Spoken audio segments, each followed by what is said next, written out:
আমন্ত্রণ জানাচ্ছি এটিএন বাংলা বিশেষ সাপ্তাহিক আয়োজন চট্টলা এক্সপ্রেসে। সঙ্গে আছে আমি শামুন হুসাইন। সুপ্রিয় দর্শক, আমাদের এই বিশেষ আয়োজনে আমন্ত্রিত অতিথি হয়ে উপস্থিত থাকেন সমাজ এবং রাষ্ট্রের সাথে সম্পৃক্ত বিশিষ্ট ব্যক্তিদ্বয়, যাদের মাধ্যমে আমরা জানতে চাই চট্টগ্রামের সমাজ এবং রাষ্ট্র অতীত, বর্তমান, আগামী গতিবর্ষ ও নানান দিক জানতে চাই চট্টগ্রামকে নিয়ে কী ভাবনা, তাদের ব্যক্তি জীবনে অপ্রকাশিত বিভিন্ন ঘটনা ও সফলতা ব্যর্থতার কথা।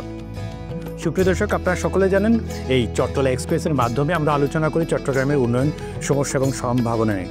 তার পাশাপাশি আজকে আমরা খুবই গুরুত্বপূর্ণ একটি খাত নিয়ে কথা বলবো। আজকে আমরা কথা বলবো ব্রেস্ট ক্যান্সার দিবস নিয়ে এবং মাসব্যাপী সচেতনতার জন্য যে WHO কর্তৃপক্ষ যে সচেতনতার বিষয় নিয়ে মাথায় নিয়ে কাজ করছে তা নিয়ে আজ আমরা ব্যাপক আলোচনা করবো। এবং এই সচেতনতা বৃদ্ধির জন্য CSC এর কর্তৃপক্ষ তারা মাসব্যাপী সচেতনমূলক কার্যক্রম তারা হাতে নিয়েছে। পাশাপাশি চট্টগ্রাম বিভাগের স্বাস্থ্য পরিচালক মহোদয়ের নেতৃত্বে পুরো চট্টগ্রাম বিভাগে তারা প্রতিনিয়ত কাজ করে যাচ্ছে। উক্ত আলোচনার আলোচক হিসেবে আমাদের স্টুডিওতে 3 জন অতিথি উপস্থিত হয়েছেন। আমি যদি একটু পরিচয় করে দিই, আমাদের পাশে আছেন চট্টগ্রাম বিভাগের সম্মানিত স্বাস্থ্য পরিচালকের কার্যালয়ে চট্টগ্রাম বিভাগে যে প্রধান হিসেবে দায়িত্ব পালন করছেন ডক্টর ফজলে রাব্বি। আপনাকে স্বাগত আমাদের বিশেষ অনুষ্ঠানে। আসসালামু আলাইকুম, ধন্যবাদ আমাকে এমন একটি সুন্দর আয়োজনে আপনারা সম্পৃক্ত করেছেন। আমাদের পাশে আছেন পোস্ট গ্রাজুয়েট সার্জারি একাডেমির সম্মানিত চেয়ারম্যান প্রফেসর ডক্টর খন্দকার একে আজাদ। আপনাকেও স্বাগত আমাদের এই বিশেষ অনুষ্ঠানে। কেমন আছেন? আপনাকে অসংখ্য ধন্যবাদ আপনাদের এই সুন্দর একটি অনুষ্ঠান আয়োজন করার জন্য। আমাদের সাথে আরেকজন অতিথি আছেন, যে কথাটা দর্শকবৃন্দ আপনাদেরকে বলেছিলাম, আসলে CSC কর্তৃপক্ষ তারা মাসব্যাপী সচেতনতামূলক কার্যক্রম হাতে নিয়েছে। তারা প্রতিনিয়ত কাজ করছে নারীদেরকে সচেতন করার জন্য, তাদের স্বাস্থ্য সুরক্ষা করার জন্য প্রতিনিয়ত তারা কাজ করছে। CSC কর্তৃপক্ষের সম্মানিত ব্যবস্থাপনা পরিচালক মুর্শিদুল করিম চৌধুরী, আপনাকেও স্বাগত আমাদের এই বিশেষ অনুষ্ঠানে।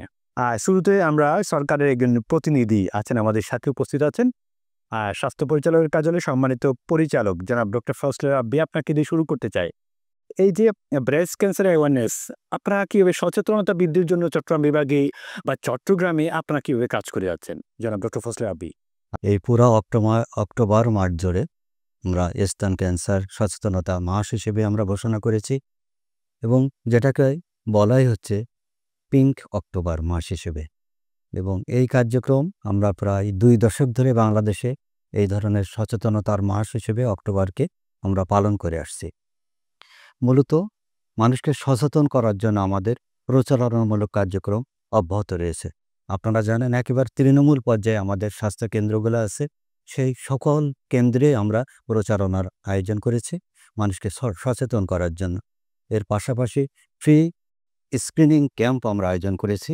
আমরা আমাদের কর্মীদেরকে প্রশিক্ষণের ব্যবস্থা করেছি এবং বিভিন্ন হাসপাতালে একটি ডেস্ক আমরা তৈরি করেছি, যেখান থেকে এই মানুষকে সচেতন করার জন্য শুধুমাত্র ব্রেস্ট ক্যান্সার নিয়ে এই মাসব্যাপী কার্যক্রম। এই যে বিশেষভাবে সরকারি ব্যবস্থাপনার মধ্যে আপনারা নিয়ে আসতেন, মেমোগ্রাফি থেকে শুরু করে প্রতিটা হাসপাতালে, সরকারি হাসপাতালে আপনারা ডেস্ক বসালেন, সব কিছু আপনি চট্টগ্রাম বিভাগীয় অঞ্চলে কীভাবে তদারকি বা মনিটরিং করছেন বর্তমান? আপনারা জানেন আমরা বিভাগীয় পর্যায়ে স্বাস্থ্য বিভাগের প্রতিনিধিত্ব করছি আমরা, এবং আমাদের অধীনে চট্টগ্রামের সমস্ত জেলা হাসপাতালগুলো এবং উপজেলা হাসপাতালগুলো, সিভিল সার্জন কার্যালয়গুলো কিন্তু আমরা তদারকি করে থাকি। আমাদের একটি বিস্তৃত নেটওয়ার্ক আছে এবং আমাদের বিভিন্ন গ্রুপের মাধ্যমে আমরা তাদের সাথে নিয়মিত যোগাযোগ রাখি। আমরা বিভাগীয় পর্যায়ে এই মনিটরিংটা আমরা নিশ্চিত করেছি এবং কোথায় কতটুকু আমরা কাজ করছি সেটা নিয়মিতভাবে আমরা মনিটর করছি। এই যে আপনি তো কার্যক্রম হাতে নিয়েছেন সচেতনতা বৃদ্ধির জন্য, সরকারি দপ্তর থেকে আপনারা নির্দেশনা মতো কাজ করছেন, এক্ষেত্রে কি মনে হয় আসলে নারীদেরকে আপনারা সচেতন করতে পারছেন? আমরা একটু তথ্য দিই বা উপত্যর মাধ্যমে বলতে পারি, বাংলাদেশে প্রতি বছর প্রায় 13,000 মানুষ কিন্তু ক্যান্সারে আক্রান্ত, ব্রেস্ট ক্যান্সারে আক্রান্ত হচ্ছে, এবং প্রায় 6,700 জনের মতো মানুষের মায়েদের অকাল মৃত্যু হচ্ছে, যেটা বলা যায় প্রতিদিন প্রায় 36 জন আক্রান্ত হচ্ছে। আমরা খুবই ভয়াবহ একটি অবস্থা আছে, এবং মেয়েদের যে সমস্ত কারণে মৃত্যু হয় তার প্রথম কারণে কিন্তু স্তন ক্যান্সার। সেই হিসেবে আমাদের যে উদ্যোগগুলো আমরা নিচ্ছি, আমরা এটুকু বলতে পারি যে আমাদের সচেতনতার কার্যক্রম আগের থেকে বৃদ্ধি পেয়েছে, এবং আমাদের বিভিন্ন হাসপাতালগুলোতে আমাদের এই স্ক্রিনিং কার্যক্রম চলমান আছে বিনামূল্যে, সেগুলো চলমান আছে, এবং আমরা মনে করি সচেতনতা অনেক দূর আমরা এগিয়ে নিতে পেরেছি এবং মানুষ আগের যে পর্যায়ে অজ্ঞতা ছিল, যে ভীতি ছিল। নারীরা সচেতন হচ্ছে কিনা পূর্বের ব্যাপারগুলো থেকে শুরু করে এখন এই পর্যায়ে এসে নারীদেরকে সচেতন করা এক্ষেত্রে খুব চ্যালেঞ্জ মোকাবেলা করে যাচ্ছেন কিনা আপনারা বা সচেতন হচ্ছে কিনা এক কথায়? অবশ্যই চ্যালেঞ্জিং। প্রথমত আমাদের আর এখানে লাজ, লজ্জা, ভয় এগুলা কি এগুলো কাজ করে। তার বাইরে আমরা মনে করি কিছুটা হলেও আমরা আমাদের নারী সমাজকে আমরা এগিয়ে নিতে পারছি। কারণ আমাদের দেশে নারীরাও অনেক ক্ষেত্রে এগিয়ে এসেছে। আমাদের গড় আয়ু কিন্তু ছেলেদের থেকে মেয়েদের বেশি। আমাদের প্রাথমিক পর্যায়ে শিক্ষার হার অনেক এগিয়েছে। আমি মনে করি যে আমরা অবশ্যই ইতিবাচকভাবে এগিয়ে যাচ্ছি। জি, অসংখ্য ধন্যবাদ জনাব ডক্টর ফজলে রাব্বি। আপনার কাছে আমরা আবারও আসবো। আমি এখন আসি পোস্ট গ্র্যাজুয়েট সার্জারি একাডেমির সম্মানিত চেয়ারম্যান। আপনি এই ব্রেস্ট ক্যান্সার নিয়ে ভালো কাজ করছেন। আ বা সিটি কর্পোরেশন আপনারা সিএসসি কর্তৃপক্ষ একসাথে আপনারা কাজ করছেন এই সচেতনতা বৃদ্ধির জন্য। আসলে এটার একত্রে কাজ করার উদ্দেশ্যটা কি আসলে একত্রিতভাবে? হ্যাঁ, আপনার ৩ টা কোয়েশ্চেনের উত্তর আমি দিচ্ছি। আ ১ম এই আপনাদেরকে অসংখ্য ধন্যবাদ সময় উপযোগী একটা অনুষ্ঠান করার জন্য। এবং আজকের দর্শক যারা আছে তাদেরকেও অসংখ্য ধন্যবাদ জানাচ্ছি এবং আমন্ত্রণ জানাচ্ছি আমাদের এই প্রোগ্রামে। ১ম এই অক্টোবর মাসে যেটা ব্রেস্ট ক্যান্সার সচেতনতা মাস, এই মাসে যারা বাংলাদেশে ব্রেস্ট ক্যান্সার রোগী আছেন বা ক্যান্সার থেকে আক্রান্ত হয়ে যারা সুস্থ হয়েছেন, সেই ক্যান্সার যোদ্ধাদের প্রতি আমার গভীর সহানুভূতি, সহমর্মিতা, তাদের প্রতি আমার পূর্ণ সাপোর্ট জ্ঞাপন করে আজকে আমি আমার বক্তব্যগুলো শুরু করছি। কারণ ক্যান্সার একটি মাস নয়, এটা বছরব্যাপী কার্যক্রমের ব্যাপার। এটা যখন শুরু হয় তখন আমার ক্লিয়ারলি মনে পড়ছে যে সিটি কর্পোরেশনের মেয়র সাহেব, আমাদের সিএসসিআর এর ম্যানেজিং ডিরেক্টর সাহেব, চেয়ারম্যান সাহেব এবং আমরা মিলে যখন একটু বসে আলাপ করছিলাম, তখন ব্যাপারটি মেয়র সাহেব এটা একটা ইম্পর্টেন্ট ওনার জনস্বাস্থ্য সমস্যা নিয়ে বিবেচনা করায় আমাদের কাজগুলো করতে অনেকটা সহজ হয়েছে। যেমন ওনার বিভিন্ন প্রশাসনিক এবং অন্যান্য কার্যক্রমগুলোকে আমাদের সঙ্গে সম্পৃক্ত করতে পেরেছেন। তো এইটা একটা ৩ টা গ্রুপের কাজের একটা ইউনিক সমন্বয় ছিল। সমন্বয়টা কেমন? সিটি কর্পোরেশন ছিল it's a government representative, public, যেটা আমাদের সরকারের প্রতিনিধি। আমাদের সঙ্গে তো আমাদের পরিচালক সাহেব আছেন। আ এমডি এবং চেয়ারম্যান সিএসআর ছিলেন যারা, ওরা হচ্ছেন একটা বেসরকারি স্বাস্থ্য প্রতিষ্ঠানের প্রতিনিধি। আর আমরা ছিলাম একটা শিক্ষা প্ল্যাটফর্ম যেখানে আমরা পোস্ট গ্র্যাজুয়েট সার্জারি স্টুডেন্টদেরকে শিক্ষা দিয়ে থাকি, তাদের প্রতিনিধি।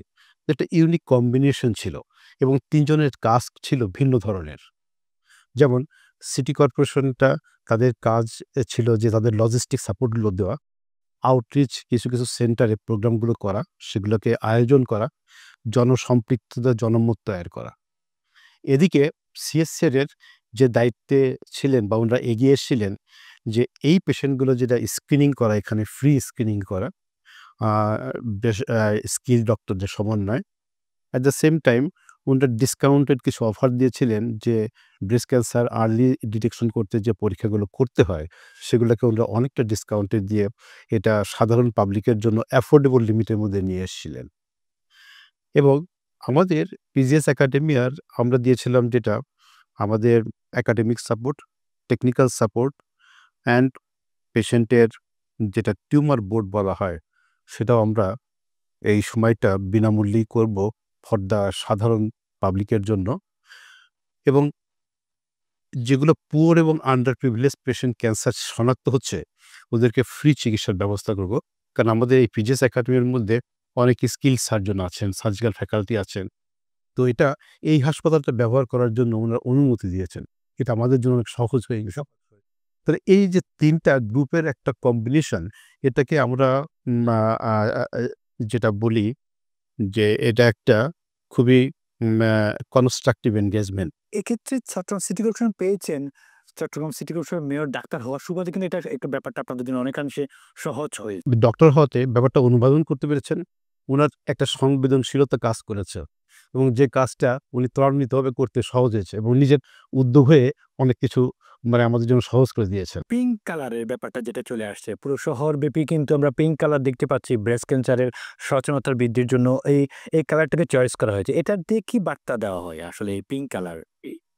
এই অনুষ্ঠানে পিঙ্ক শার্টটা পরে এসেছি।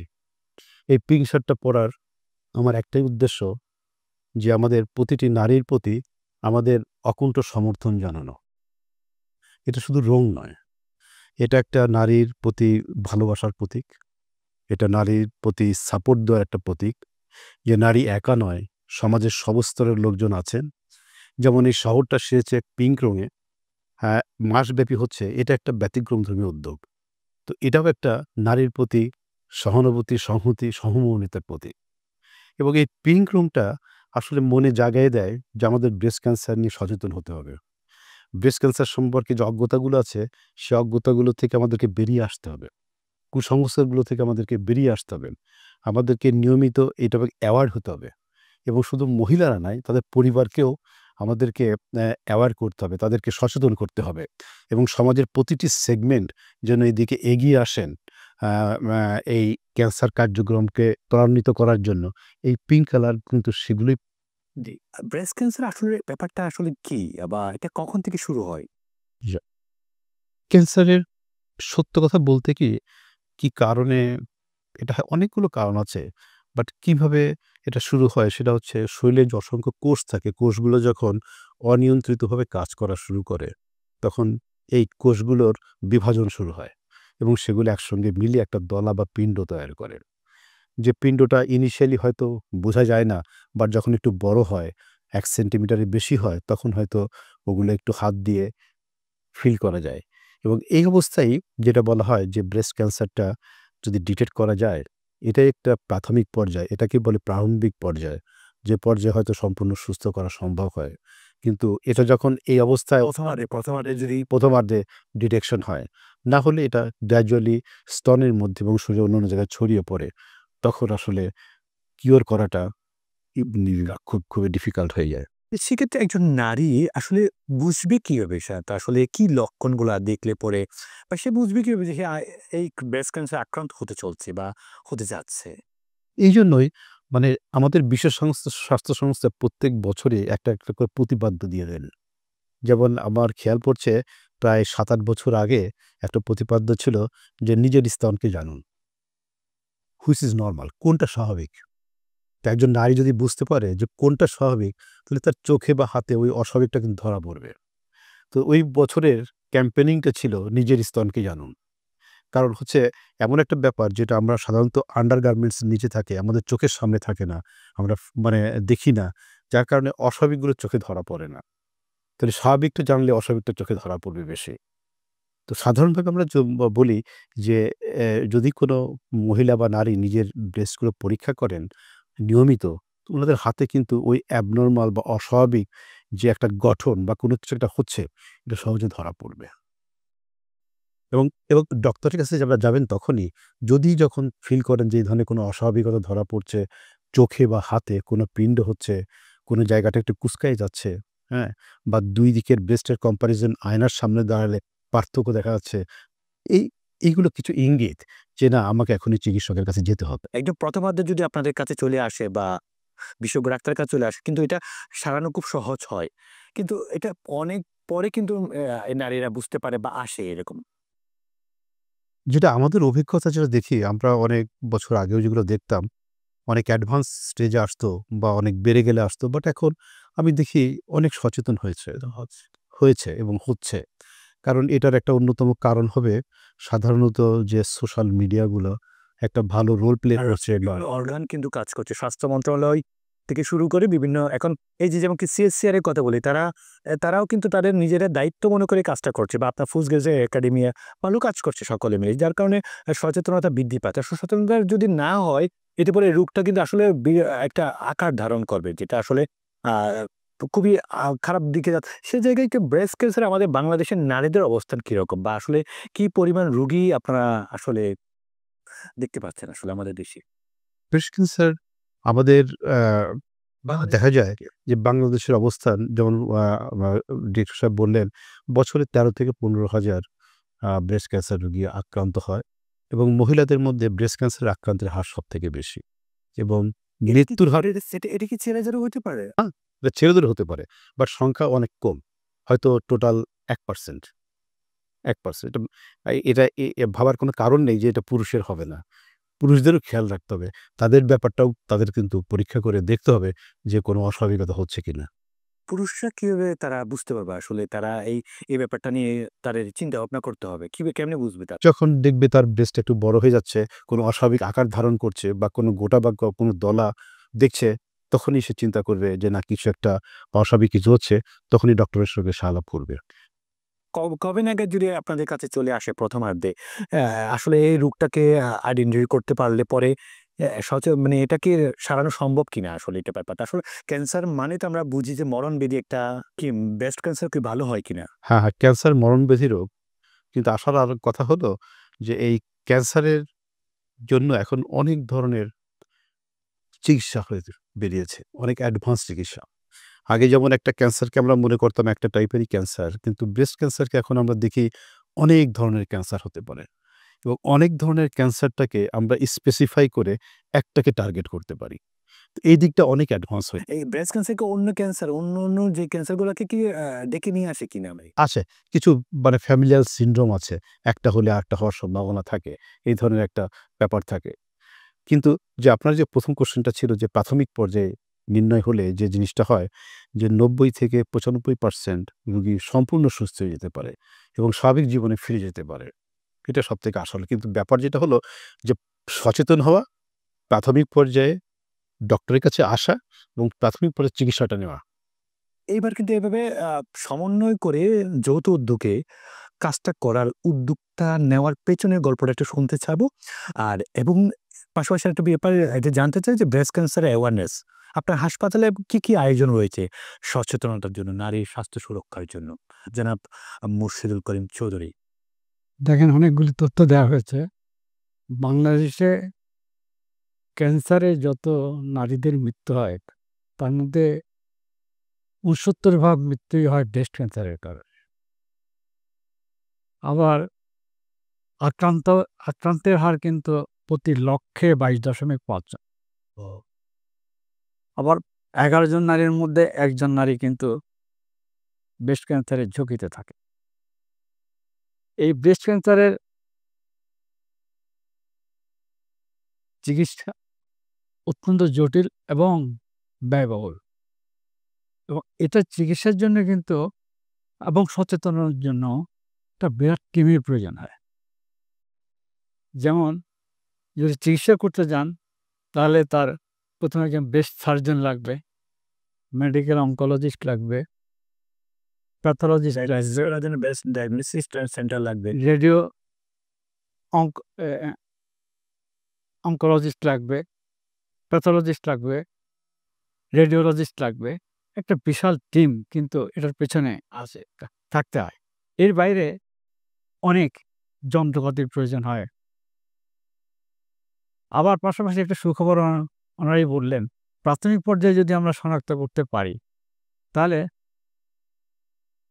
সুস্থতার হার কিন্তু ৯৫% থেকে ১০০% কিন্তু প্রাথমিকভাবে যদি এই রোগটা শনাক্ত করা যায়। তো আমাদের এখানে কিন্তু আমাদের এমন একটা টিম আছে, যেমন ধরেন এই যে ব্রেস্ট সার্জন, পুরুষ ব্রেস্ট সার্জন আছে, মহিলা ব্রেস্ট সার্জনও আমাদের আছে সিএসসিআর-এ। আমাদের অনকোলজিস্ট আছে, মেডিকেল অনকোলজিস্ট আছে, আমাদের প্যাথোলজিস্ট আছে, আমাদের রেডিওলজিস্ট আছে, আমাদের যন্ত্রপাতি সবকিছুই আছে। ম্যামোগ্রাম থেকে শুরু করে সিটি স্ক্যান বলেন, এমআরআই বলেন, হিস্টোপ্যাথোলজি বলেন, তারপর সবকিছুই আমাদের আছে। তো আমরা এই প্রোগ্রামটা আমাদের দীর্ঘদিন ধরে চলছে। স্ক্রিনিং করছেন ওনারা, অপারেশন করছেন ওনারা, দেখছেন পেশেন্ট ভালো হচ্ছে, যাচ্ছে, আসছে। এই মাসটা আমরা স্পেশালি এটাকে, যেহেতু WHO এটাকে অক্টোবর মাসটাকে ব্রেস্ট ক্যান্সার অ্যাওয়ারনেস মান্থ হিসেবে ডিক্লেয়ার করেছে এবং একটা বিশেষ রঙকে এখানে সামনে আনা হয়েছে। এটা আমরা মনে করি নারীদের সঙ্গে আমাদের একটা সংহতির প্রতীক। এখন সেটি আপনার হাসপাতাল আমি একটু করি, কারণ আপনাকে নিয়েও তো অনেক প্রশ্ন আছে। আ আমাদের উদ্দেশ্য হচ্ছে অ্যাওয়ারনেস সৃষ্টি করা আসলে এই অনুষ্ঠানের মাধ্যমে। কি আয়োজন রেখেছেন এই সিএসসি হাসপাতালে যে অ্যাওয়ারনেস? এই যে বলছিলাম যে ওনারা যে প্রতিদিন দেখছেন, প্রতিদিন কিন্তু ওনারা যে সমস্ত রোগীদেরকে দেখছেন তাদেরকে কাউন্সেলিংও করছেন কিন্তু আমাদের এই চিকিৎসকরাই। এই যে ব্রেস্ট সার্জনদের কথা বললাম, অন্যান্য ডিপার্টমেন্টের সবাই। আর এই মাসটাতে আমরা অনেক বড় উদ্যোগ নিয়েছি। মানে আপনি ১ম আমরা শুরু করলাম কি পিঙ্ক কালার দিয়ে পুরো জায়গাটাকে সাজাই। এটার জন্য আমরা কার কাছ থেকে সাহায্য নিয়েছি। আমরা ১ম মনে করেছি আমরা একজন ইলেক্টেড রিপ্রেজেন্টেটিভের কাছে যাই। যার সঙ্গে জনগণের আত্মিক সম্পর্ক আছে, যিনি জনগণের সমস্যা বোঝেন, নারীদের সমস্যা বোঝেন, স্বাস্থ্য সম্পর্কিত সমস্যা বোঝেন। আমরা কিছুক্ষণ আগেই বলেছেন আমাদের মেয়র সাহেব যে একজন ডাক্তার। যার কারণে আমার কাছে গেছে পোস্ট গ্রাজুয়েট সার্জন একাডেমির কাছে গেছে। ওনারা এতই এক্সপার্ট, এতই স্পেশালিস্ট একসঙ্গে পাওয়া আমাদের জন্য। ওনাদের কিন্তু শুধু এই সিএসসিআরে প্রতি সোমবারে একটা টিউমার বোর্ড হয়। দেশের এবং বিদেশের সার্জনরা কিন্তু এই জুমের মাধ্যমে তাদের সঙ্গে সংযোগ কানেক্টেড থাকে। যার কারণে আমরা মনে করেছি আমরা যে সবাই মিলে যদি একত্রিত হই, একটি মাস অন্তত যদি আমরা সবাই মিলে কাজ করি, এটা একটা বিরাট ইম্প্যাক্ট পড়বে। এবং ইতিমধ্যেই কিন্তু সেই ইম্প্যাক্টটা পড়তে শুরু করেছে। যেমন সবার মধ্যে কৌতূহল সৃষ্টি হচ্ছে, কেন পিঙ্ক কালার? আপনি জিজ্ঞেস করলেন কেন পিঙ্ক কালার? জনগণ জিজ্ঞেস করে কেন পিঙ্ক কালার? অনেকেই জিজ্ঞেস করে। এর মধ্যে এই সচেতনতাটুকু আস্তে আস্তে সৃষ্টি হচ্ছে এবং আমরা সচেতন। এর মধ্যে আরো অনেকগুলি প্রোগ্রাম আছে পরবর্তীতে। নারীদের কাছে আপনারা কিভাবে পৌঁছান আপনাদের সচেতনতার বার্তা নিয়ে? স্কুল কলেজে প্রোগ্রাম করেছি, অলরেডি একটা প্রোগ্রাম হয়েও গেছে, আরও প্রোগ্রাম আছে, বেশ কয়েকটা প্রোগ্রাম আছে। সেখানে 400 ছাত্রী, বিশেষ করে নবম শ্রেণী থেকে ঊর্ধ্বে যারা আছে 400 জন ছাত্রী সেখানে প্রেজেন্ট ছিল, শিক্ষিকা প্রেজেন্ট ছিল। সামনে পুলিশের যত নারী পুলিশ আছে বাংলাদেশ এই চট্টগ্রামে, তাদের উদ্দেশ্যে এখানে যে কারা যাবেন কিন্তু আমাদের মহিলা যারা ব্রেস্ট সার্জন। এই মহিলা ব্রেস্ট সার্জনরাই কিন্তু শুধু তাদেরকে উদ্বুদ্ধ করবে তা নয়, তারা শেখাবে কিভাবে নিজের ব্রেস্টটাকে নিজে স্ক্রিনে পরীক্ষা করতে হয়। তারা এই যেটা শিখবে, তারা তাদের সহপাঠীদেরকে শেখাবে, তারা তাদের আত্মীয়-স্বজনদেরকে। তো সেক্ষেত্রে আপনারা যেহেতু বিভিন্ন শিক্ষা প্রতিষ্ঠান আছে, মেয়েদের শিক্ষা প্রতিষ্ঠানে তো নিশ্চয়ই যাচ্ছেন। কি বার্তা দিচ্ছেন বা কেমন সাড়া পাচ্ছেন তাদের? বললাম, একটা স্কুলে একসঙ্গে 400 ছাত্রী একত্রিত হয়েছে, শিক্ষিকা একত্রিত হয়েছে। বোঝা যাচ্ছে যে ছাত্রীরা বা মেয়েরা সচেতন হচ্ছে। হ্যাঁ, এটা তো দেখার যে ডেফিনেটলি। এই যে পুলিশের প্রোগ্রাম হবে আপনি দেখবেন, এরপরেই জানতে পারবেন। আরও স্কুলে যাব, অনেক জায়গায় যাব আমরা আমাদের এই প্রোগ্রামটা নিয়ে। স্বাভাবিকভাবেই মহিলাদের কাছে অনেক বার্তা পৌঁছাবে। ইতিমধ্যে অনেক বার্তা পৌঁছেছে। এই যে এখানে এসে আমরা যে এখানে ফ্রি কনসালটেশন এবং স্ক্রিনিং করছি, আমাদের এখানে অলরেডি এর মধ্যে 350 জন রেজিস্টার হয়ে গেছে, চিকিৎসাও হয়েছে, অনেকের পরীক্ষা-নিরীক্ষা হয়েছে। আমরা 50% ছাড়ও দিয়েছি। পরীক্ষা 50% ছাড়। আবার পোস্ট গ্রাজুয়েট সার্জন একাডেমিয়ায় যারা করেছেন, ওনারা 10টা অপারেশন আমাদের মাননীয় মেয়রের সুপারিশে 10টা operation, breast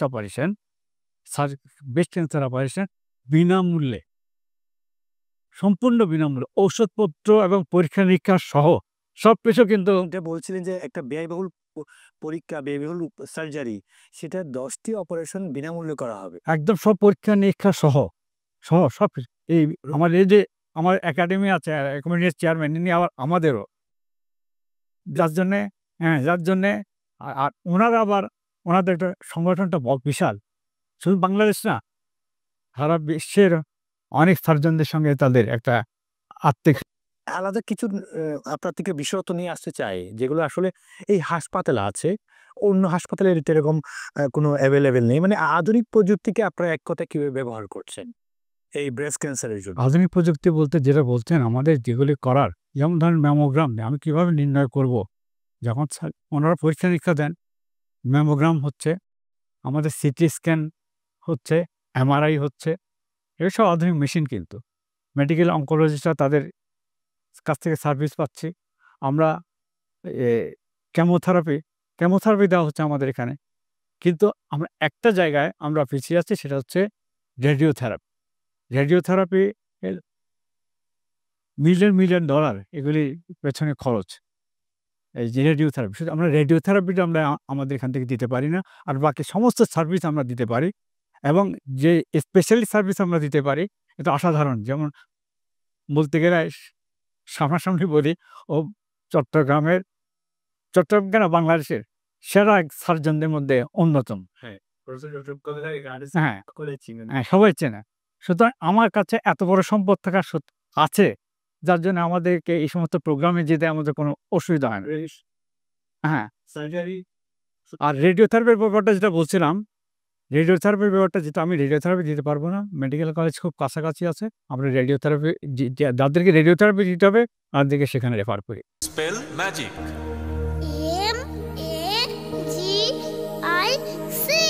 Magic.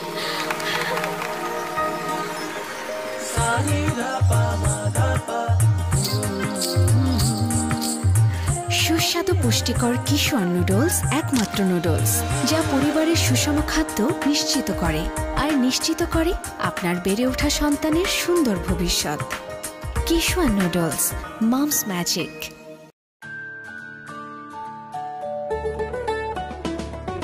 কিশোয়ান pasta, yummy Kishwan pasta, আজ হবে সবার ফেভারিট নাস্তা।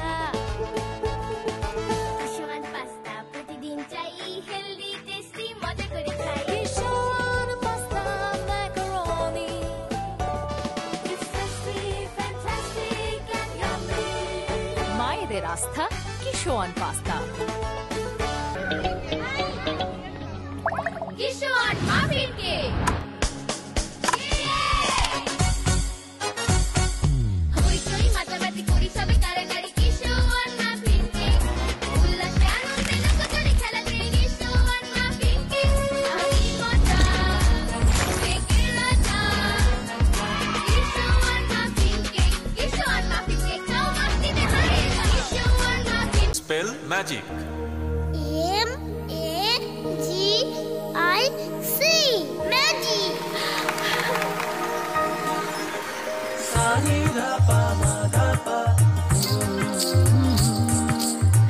সুস্বাদু পুষ্টিকর কিশোর নুডলস একমাত্র নুডলস যা পরিবারের সুষম খাদ্য নিশ্চিত করে আর নিশ্চিত করে আপনার বেড়ে ওঠা সন্তানের সুন্দর ভবিষ্যৎ। Kishore noodles, moms magic.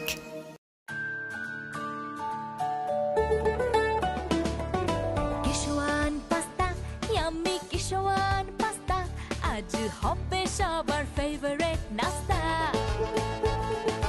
কিশোর পাস্তা প্রতিদিন চাই, হেলদি টেস্টি মজা করে খাই। Kishore pasta macaroni, It's tasty, fantastic and yummy. মায়েদের আস্থা Kishwan pasta. Kishore muffin cake. হইচই মাতামাতি করি সবে কারাকারি, কিশোর মাফিন কেক। উল্লাসে আনন্দে লোকজনে খেলাতে, কিশোর মাফিন কেক। আমি মজা, কেকের রাজা। Kishore muffin cake, Kishore muffin cake, খাও মাস্তিতে হারে যা। কিশোর মাফিন। সেই জায়গায় কি নতুন করে ভবিষ্যতে, কারণ এই বছর আপনারা ধুমধাম করে পালন করছেন 3টি সংস্থা মিলে, সামনের বছর আরও এভাবে করা নিশ্চয় পরিকল্পনা আছে। সেক্ষেত্রে আপনার কেমোথেরাপি বা রেডিওথেরাপির ব্যাপারটা আপনি যে এখন বললেন খুব ব্যয়বহুল একটা, এগুলো যন্ত্রপাতিগুলো অনেক দামি ব্যাপার, সেই জায়গায় এগুলোকে নিয়ে আসার কোনো পরিকল্পনা আপনার আছে কিনা? পাশাপাশি ক্যান্সার বললেও তো একটা বিভাগ কাজ করে, সেটা অঙ্কোলজি বিভাগ। আপনার এই টিমটা কীরকম? আচ্ছা, বললাম আমার কাছে যে পুরুষ বেস্ট সার্জন আছে, মহিলা বেস্ট সার্জন আছে, আমার কাছে মেডিকেল অঙ্কোলজিস্ট আছে, আমার প্যাথোলজিস্ট আছে, আমার কাছে রেডিওলজিস্ট আছে, আমার কাছে সমস্ত যন্ত্রপাতি আছে, শুধু রেডিওথেরাপি ছাড়া। সুতরাং আমরা আগামীতে যেটা করব, এবছর 1 মাস আমরা শহর কেন্দ্রিক প্রোগ্রাম হয়েছে। এইবার যে প্রোগ্রামটা হয়েছে এটা হয়েছে শহর কেন্দ্রিক।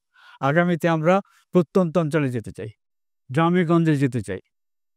আমাদের অ্যাওয়ারনেস প্রোগ্রামটা, এই যে যারা এমনি স্কুলে যাচ্ছে তারা কিন্তু মহিলা সার্জন, মহিলা তারাই শিখিয়ে দিচ্ছে বোঝাচ্ছে। হ্যাঁ, তারাই শিখিয়ে দিচ্ছে আপনি আপনার ব্রেস্টটা কিভাবে এক্সামিন করবেন। জি, অসংখ্য ধন্যবাদ। আমরা আবারও আসি আমাদের সরকারের যিনি প্রতিনিধিত্ব করছে চট্টগ্রাম বিভাগে, স্বাস্থ্য পরিচালকের কার্যালয়, প্রধান হিসেবে দায়িত্ব পালন করছেন ডক্টর ফজলে রাব্বি। আসলে এই রোগটাকে আগে তো নির্দিষ্ট করতে হবে এই রোগটা যে হয়েছে। সেক্ষেত্রে ডায়াগনোস করার জন্য বা নির্দিষ্ট করার জন্য এই যে রোগটা হয়েছে, সেক্ষেত্রে সরকারিভাবে আপনাদের কোনো ব্যবস্থাপনা আছে কিনা বা কোনো আপনাদের পরীক্ষা-নিরীক্ষার জন্য যেগুলো মেমোগ্রাফি বলে যেগুলো কি করছে না আসলে সরকার কি করছে? কিভাবে নির্দিষ্ট করবে? একজন নারী কিভাবে নির্দিষ্ট করবে তার যে এই ক্যান্সারটা হয়েছে? আপনারা কি সচেতন করছেন?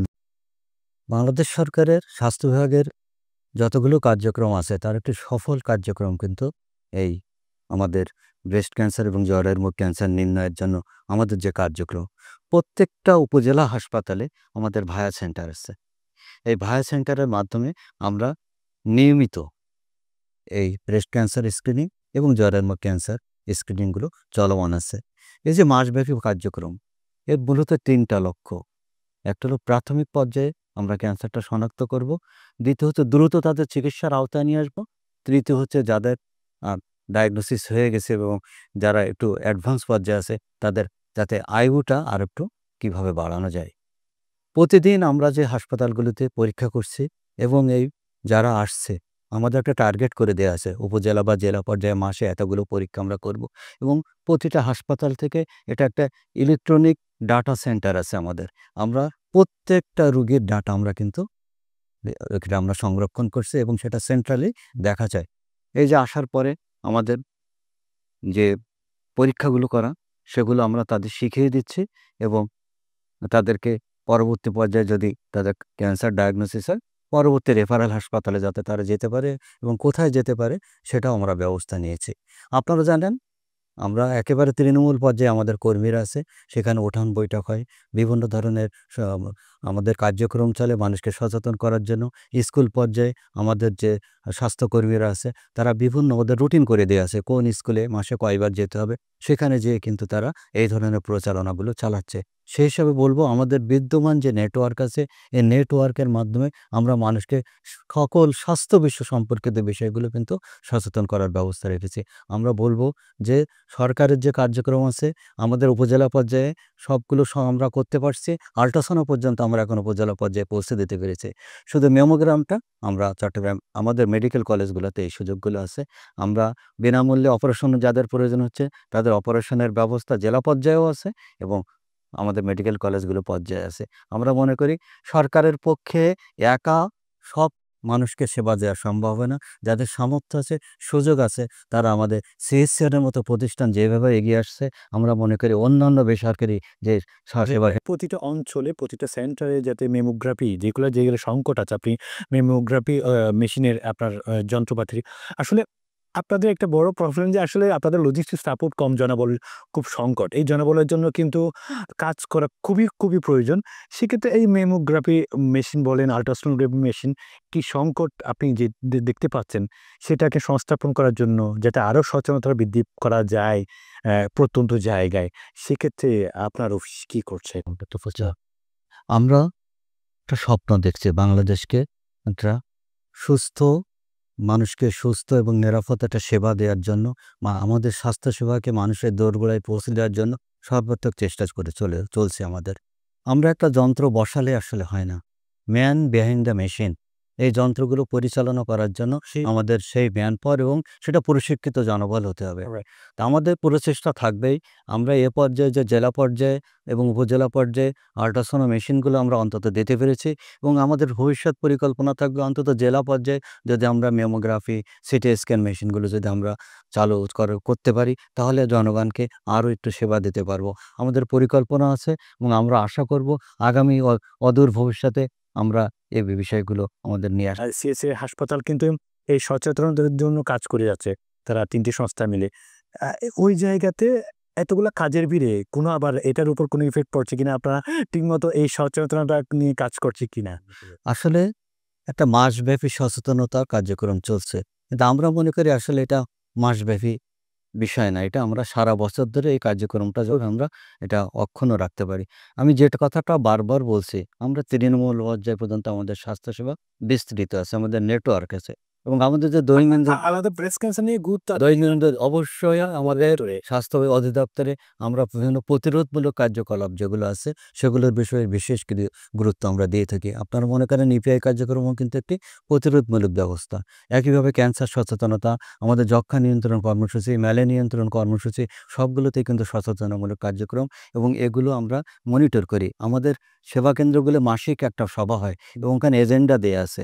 এখানে এজেন্ডাগুলোর মধ্যে একটিও আছে এই প্রতিরোধমূলক যে সেবাগুলো কতটুকু অগ্রগতি হয়েছে।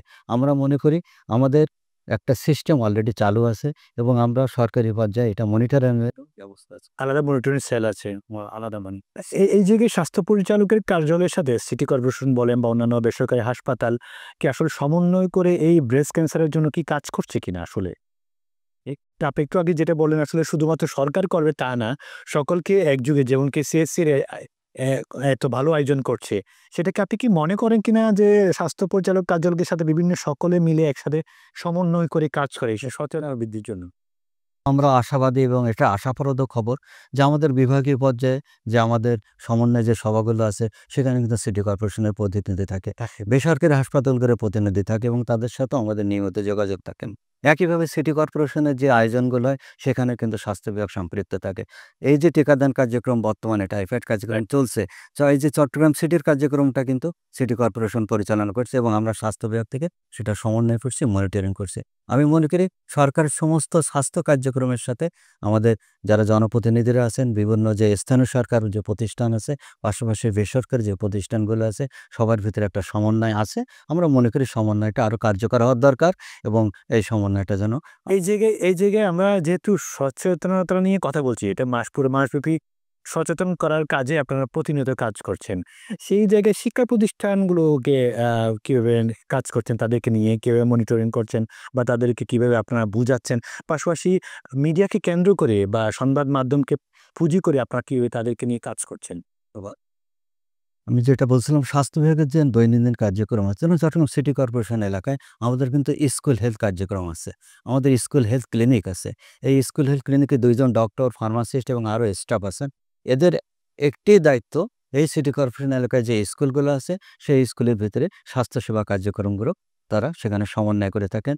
বিভিন্ন এই প্রতিরোধমূলক কার্যক্রমগুলো সেখানে যেয়ে তারা আলোচনা করেন এবং তাদের রুটিন একটা রোস্টার করে দেওয়া আছে। এই সপ্তাহে কোন স্কুলে যাবেন, আগামী সপ্তাহে কোন স্কুলে যাবেন। সেই হিসেবে আমরা বলব যে আমাদের সরকারি পর্যায়ে কিন্তু এই স্কুল হেলথ কার্যক্রম চলমান আছে এবং স্কুলের বাচ্চাদেরকে আমরা সচেতন করতে পারছি এবং এই সচেতনতা এবং তাদেরকে উদ্বুদ্ধ করার কারণেও কিন্তু এই ভ্যাকসিনেশন কার্যক্রম কিন্তু যথেষ্ট ভালোভাবে এগিয়ে যাচ্ছে। তো আমি বলব যে আমরা আমাদের বেসরকারি পর্যায়ে এবং স্থানীয় সরকার পর্যায়ে যারা যে সমস্ত প্রতিষ্ঠান আছে এগুলো আমাদের একটা সম্মানজনক পর্যায়ে বা একটা সন্তুষ্টিজনক পর্যায়ে আমরা কিন্তু কাজ করে যাচ্ছি। জি, অসংখ্য ধন্যবাদ ডক্টর ফজলে রাব্বি। আপনার কাছে আমরা আবারও আসবো। আমরা আবারও কথা বলব সার্জনের সাথে যে প্রফেসর ডক্টর খন্দকার একে আজাদ, আপনার কাছে একটু জানতে চাই একটু এখন একটু সার্জনের ব্যাপার নিয়ে একটু কথা বলি।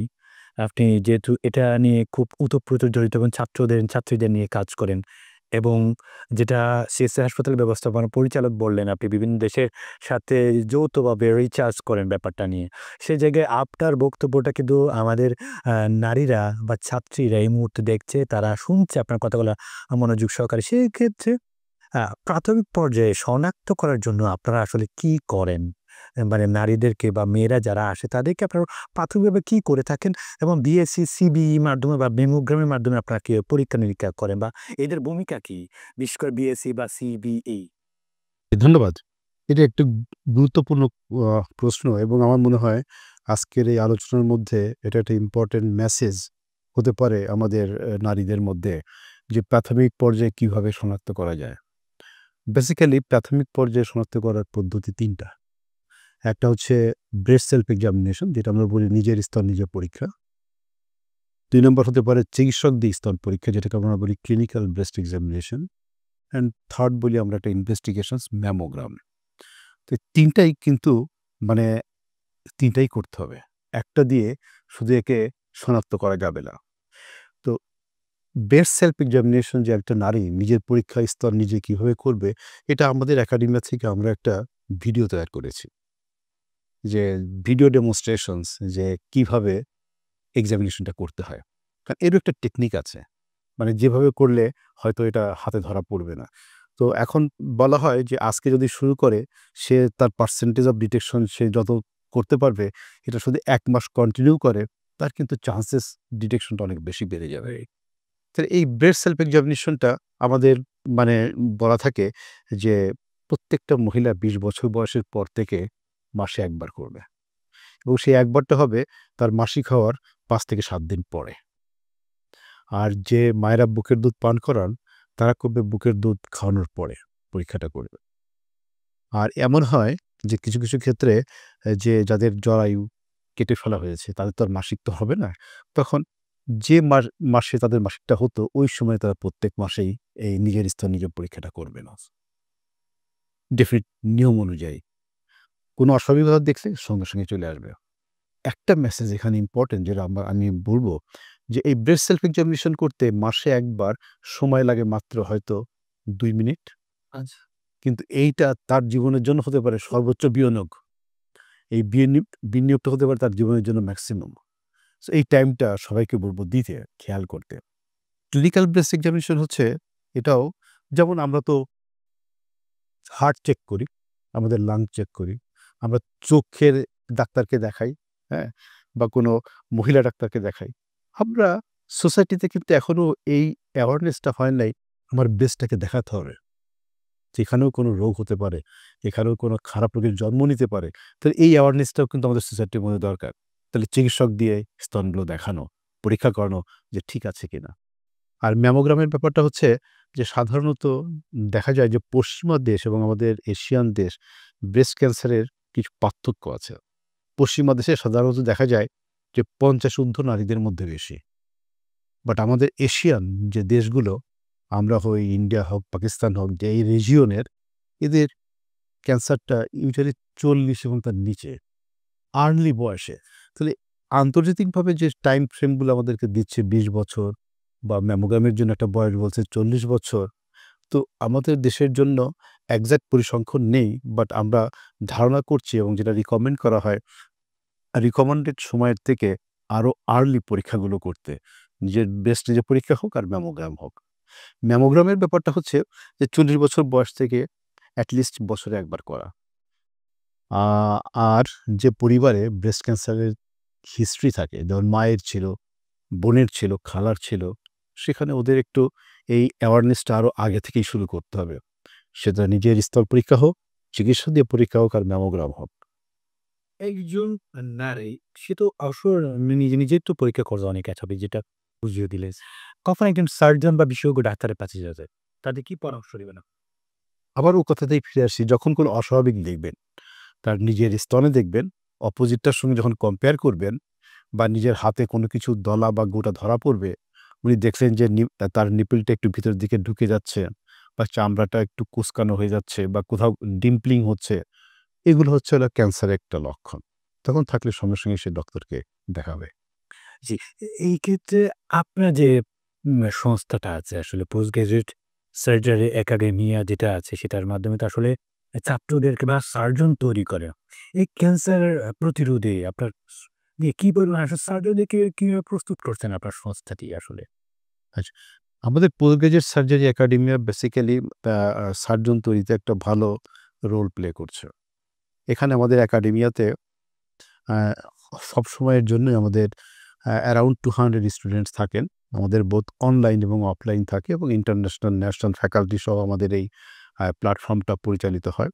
তো এখানে মানে কেস ভিত্তিক শিক্ষা, clinical training, tumour board, surgery planning কিভাবে করা হয়, এই জিনিসগুলো আলোচনা করা হয়। যেটা একটা সাধারণত পোস্ট গ্র্যাজুয়েট কোর্সে, নরমাল কোর্সে এগুলোর ডিসকাশনটা খুব কম হয়। বাট যদি আমরা এটাকে একটা স্পেশালাইজড বা একটা বিশেষায়িত একটা চিকিৎসা মনে করি, তাহলে চিকিৎসা যখন অনেক আপডেটেড হয়ে গেছে, বিদেশে অনেক কিছু হয়েছে, সো আমাদের সেই নলেজগুলোকে এভিডেন্স বেস করে তাদের মধ্যে ভেন্টিলেট করা এবং ওইগুলোকে প্র্যাকটিস করতে উৎসাহিত করা, টিউমার বোর্ডের মাধ্যমে কীভাবে প্ল্যানিং করছি, এটা একটা ইম্পর্ট্যান্ট একটা ব্যাপার হচ্ছে যে হ্যাঁ, প্রত্যেকটা পেশেন্টটাকেই অ্যাপ্রোপ্রিয়েট ট্রিটমেন্ট এবং টার্গেটেড ট্রিটমেন্টগুলো পাচ্ছে। কারণ সব ব্রেস্ট ক্যান্সার এক নয়। যেমন আমাদের এমডি সাহেব একটু আগে বললেন যে কি করা হয়, যেমন আগে অনেক প্রাথমিক অবস্থায় শুধু দেখা যেত যে একটা বায়োপসি করে ব্রেস্ট ক্যান্সার যখন শনাক্ত হতো ওটার চিকিৎসা করলে তারপরে কেমোথেরাপি দিয়ে দিত, এটা একটা ধরনের চিকিৎসা ছিল। কিন্তু এখন চিকিৎসার ধরনটা কিন্তু সম্পূর্ণ পাল্টে গেছে, মোর সায়েন্টিফিক, মোর এভিডেন্স বেসড, মোর টার্গেটেড, তিনটার। আপনি তো বললেন আসলে সার্জনদেরকে ওভাবে করে আপনারা প্রস্তুত করছে। সেই জায়গায় অনেক ক্ষেত্রে দেখা যায় অনেক নারীর প্রশ্ন থাকে যে সার্জারি পরে তাদের কি চ্যালেঞ্জ মোকাবেলা করতে হয় নারীদেরকে এক কথায়? হ্যাঁ, চ্যালেঞ্জ, অনেক কিছু চ্যালেঞ্জ। কি ঘটনা? একটা হচ্ছে, প্রথম মেসেজটা হচ্ছে আমাদের একটা ধারণা আছে যে হয়তো ক্যান্সার হয়েছে, এটাকে অপারেশন করে ফেলে দিলে হয়তো আমার ক্যান্সারটা সেরে গেল। না, এটা হচ্ছে একটা অনলি ছোট্ট একটা অংশ শেষ হলো। ক্যান্সার নিয়ে কিন্তু তাকে ভবিষ্যতে আরও অনেক পথ পাড়ি দিতে হবে। এই পথ পাড়ি দেওয়ার মধ্যে যেমন তার কেমোথেরাপি হয়তো লাগবে, তার রেডিওথেরাপি, রেডিয়েশন নিতে হবে, তার পরবর্তী যে জটিলতাগুলো আছে সেগুলোকে কোপ আপ করতে হবে। তো ইটস এ লং জার্নি। সেই জন্য আমাদের সবাই এবং ফ্যামিলিকে ইন্টিমেটলি এর সঙ্গে ইনভলভ হতে হবে। যার কারণে বলা হয় এবারের প্রতিপাদ্য হচ্ছে যে কেউই এই ক্যান্সার যুদ্ধে একা লড়বে না, নারীর সঙ্গে সবাই থাকবে। এই কনসেপ্টটা কিন্তু WHO এবার দিয়েছে, এই প্রতিপাদ্যটা। তো সাধারণত কেমোথেরাপি নিতে হয়, অথবা রেডিওথেরাপি, রেডিয়েশন নিতে হয়। এই দুটো চিকিৎসা ইউজুয়ালি ব্রেস্ট ক্যান্সার সার্জারির সঙ্গে খুবই ইন্টিগ্রেটেড। সার্জারি করতে হলে আমার রাখতে হবে। চলমান কিছু দিদিস হ্যাঁ, ওকে। পাশাপাশি আসলে যে বিশ্বজুড়ে তো এই ব্রেস্ট ক্যান্সারটা আসলে গুরুত্বপূর্ণ স্বাস্থ্য সমস্যা। এই ক্ষেত্রে আসলে আমাদের চিকিৎসার ক্ষেত্রে আমরা কতটুকু এগিয়েছি আসলে? উন্নত চিকিৎসা আসলে কতটুকু এগিয়েছি আমরা? ক্ষেত্রে যেমন আমরা যখন প্রাথমিক ইয়েতে ছিলাম, মানে বহু বছর আগে, তখন ছিল যে একটা ক্যান্সার হয়েছে, এটাকে ফেলে দেওয়া যাবে, তাতে মানে কিওরের সম্ভাবনা, চান্স বেশি। কিন্তু এখনকার যে আপনি যেটা বললেন যে কতটুকু অ্যাডভান্স হয়েছে, এখন হচ্ছে যত কম করা যাবে ততটা ভালো। আগে ছিল যত বেশি করা যাবে তত ভালো, বাট এখন যত কম করা যাবে তত ভালো। তো এই কারণটা হয়েছে এই কারণেই যে এখন ব্রেস্টটাকে আর সম্পূর্ণ রিমুভ করতে হয় না। ব্রেস্টটাকে রেখেই একটা ব্রেস্ট ক্যান্সার মানেই একটা ধারণা ছিল যে আমার স্তনকে কেটে ফেলতে হবে। মানে এটা একটা বিশাল সাইকোলজিক্যাল ট্রমা ছিল পেশেন্টের জন্য। কিন্তু সেই জিনিসগুলো এখন এই ধারণাটা সম্পূর্ণ চেঞ্জ হয়ে গেছে আমাদের চিকিৎসা শাস্ত্রে। যে ব্রেস্ট কেটে পুরা ফেলে দেওয়া বা ব্রেস্ট রেখে চিকিৎসা করা, এর মধ্যে আউটকামের কোনো পার্থক্য নেই। আপনারা তো সার্জারি করার পরে বা আগে আপনারা যেটা রেডিয়েশন দিয়ে থাকেন বা কেমো দিয়ে থাকেন আপনারা, সেক্ষেত্রে কি সন্তান ধারণে কোনো সমস্যা হইতে পারে এ ব্যাপারে? হ্যাঁ, এই জিনিসটা একটা ইম্পোর্টেন্ট মেসেজ আমার মনে হয় যাওয়া দরকার। কারণ ক্যান্সার হচ্ছে আ জীবনের যেকোনো সময়ই আসতে পারে একটা মহিলার জন্য। প্রাথমিক আর্লি বয়সে হতে পারে, শেষ বয়সে হতে পারে। পরিবার কমপ্লিট হয়েছে, তাদের হতে পারে, বা বিয়ে হয়নি আর্লি বয়সে তাদেরও হতে পারে, প্রেগন্যান্সিতে হতে পারে, বিভিন্ন বয়সেই হতে পারে। তো সন্তান ধারণের বিষয়টা একটা ইম্পোর্টেন্ট কনসিডারেশন, একটা ইম্পোর্টেন্ট ব্যাপার সবার জন্য। কারণ হচ্ছে যে ক্যান্সার কেমোথেরাপির জন্য ডিম্বাণুর সংখ্যা কমে যায়। এই কমে যাওয়ার পরে বাচ্চা ধারণ করতে অসুবিধা হতে পারে। বাট এটা সার্জন বা ট্রিটমেন্ট টিমের সঙ্গে ওই রোগীকে খোলাখুলি আলাপ করা, হ্যাঁ, তার সন্তান নেওয়ার ইচ্ছা আছে কিনা, থাকলে তার ব্যবস্থাটা করতে হবে আগে থেকেই। সেই ধরনের ব্যবস্থা আছে, যেমন ওভারি বা ওভাম, ওগুলোকে প্রিজার্ভ করে রাখা, পরবর্তীতে ব্যবহার করা। কারণ উনি তো অপারেশনের পরে সাধারণত 2 থেকে 3 বছর বাচ্চা নিতে পারবেন না। কারণ ওটা কেমোথেরাপির যে ইফেক্টগুলো থাকবে সেই কারণে, বা ট্রিটমেন্ট কন্টিনিউর জন্য ওই টাইমটা গ্যাপটা তাকে দিতে হবে। তাহলে উনি প্রথমেই যদি এই ধরনের সার্জনস এবং গাইনোকোলজিস্টদের সঙ্গে আলাপ করে নেন যে উনি বাচ্চা নিতে চান, তাহলে সেই ধরনের করার ব্যবস্থা আছে। তো উনি চাইলেও সেই বাচ্চাটা নিতে পারবেন। কিন্তু প্রয়োজন যেটা, সেটা হচ্ছে পরিকল্পনাটা দরকার। ক্যান্সার মানে মা হয়ে যাওয়ার স্বপ্ন শেষ না। উনি মা হতে পারবেন। আচ্ছা, সেই সম্ভাবনাটুকু আছে। কিন্তু একটু প্ল্যানটা দরকার। হ্যাঁ, চিকিৎসা পরবর্তীতে আসলে কোনো রোগীদের কাছে আসলে মানসিক বা কোনো হরমোনাল সমস্যা হতে পারে কিনা? জি, এটাও একটা কেমোথেরাপি রিলেটেড কতগুলো সমস্যা। একটা হচ্ছে যে একটা সার্জারি বা অপারেশন যতগুলো হয় এর মধ্যে ব্রেস্ট সার্জারি বা স্তনের সার্জারি একটা হচ্ছে সাংঘাতিক একটা সাইকোলজিক্যাল ট্রমা একটা পেশেন্টের জন্য। বডি ইমেজটাকে চেঞ্জ করে যায়, তার পার্সোনাল লাইফ, তার সোশ্যাল লাইফ সাইকোলজিক্যালি এত আপসেট হয়ে যায়। তো এখানে তার ডিপ্রেশন, অ্যাংজাইটি, ডিনায়াল এই কতগুলো ফ্রিকুয়েন্ট যে পেশেন্টকে বয়ে বেড়াতে হয়। তো এই সময়টা পরিবারের সাপোর্টটা দরকার এবং কিছু কাউন্সেলিংটা দরকার ওইখান থেকে যেন কোপ আপ করে বেরিয়ে আসতে পারেন যে ক্যান্সার যুদ্ধে উনি একা নাই। বাইরে বিদেশে বিভিন্ন সাপোর্ট গ্রুপ আছে। এখানে অনেক সোশ্যাল যারা অর্গানাইজেশন আছেন এই সাপোর্ট গ্রুপগুলো তৈরি করতে পারেন। সেখানে ক্যান্সার সার্ভাইভাররা থাকবে, যারা বেঁচে আছে, যারা ওই যুদ্ধ করে এসছে, তারা জানে যে কোন পথ তারা পাড়ি দিয়ে এসছে। তো সেই জিনিসগুলো যখন শুনবে, জানবে গল্পগুলো, তখন সে কিন্তু মনের দিক দিয়ে অনেক স্ট্রং হবে। হ্যাঁ, আমিও এই পথে আছি, আমারও এটা হবে, আমিও এটাকে ওভারকাম করতে পারবো। হ্যাঁ, ধন্যবাদ। আপনার সার্জনরা বা আপনারা তো বিভিন্ন রকমের সার্জারিতে করে থাকেন। সে কসমেটিক সার্জারি বলে বা অন্যান্য সার্জারি। এক্ষেত্রে কসমেটিক সার্জারি নিয়ে বা ব্রেস্ট রিকনস্ট্রাকশন নিয়ে অনেক কথা চলে আসে, অনেক দ্বিধায় থাকে রোগীরা। সেক্ষেত্রে আপনি এই ব্যাপারে আপনি কি বলবেন? রুগীদের একটা কমন কোশ্চেনও থাকে যে আমি ব্রেস্টটা কি রাখলে আবার ক্যান্সার ফিরে আসবে কিনা? আমি যদি এটাকে পুরা কেটে ফেলি বা রিমুভ করে দেই, ক্যান্সার ফিরে আসবে না? এই কনসেপ্টটা সম্পূর্ণ ভুল। এখন ট্রিটমেন্টটাই হচ্ছে যে যখনই সম্ভব একটা নারীকে ব্রেস্টটাকে রেখে অপারেশনের ধারণাটা দেওয়া। ইভেন আমেরিকাতেও এটাতে বাই ল এটা হচ্ছে তাকে অফার করতে হবে যে হ্যাঁ, ব্রেস্টটাকে রেখে চিকিৎসা দিতে হবে। তো আমাদের এখানেও একই অবস্থা যে ব্রেস্টটাকে রেখে চিকিৎসা করলে রোগ ফিরে আসার যে ধারণা, এটা সম্পূর্ণ ভুল ধারণা।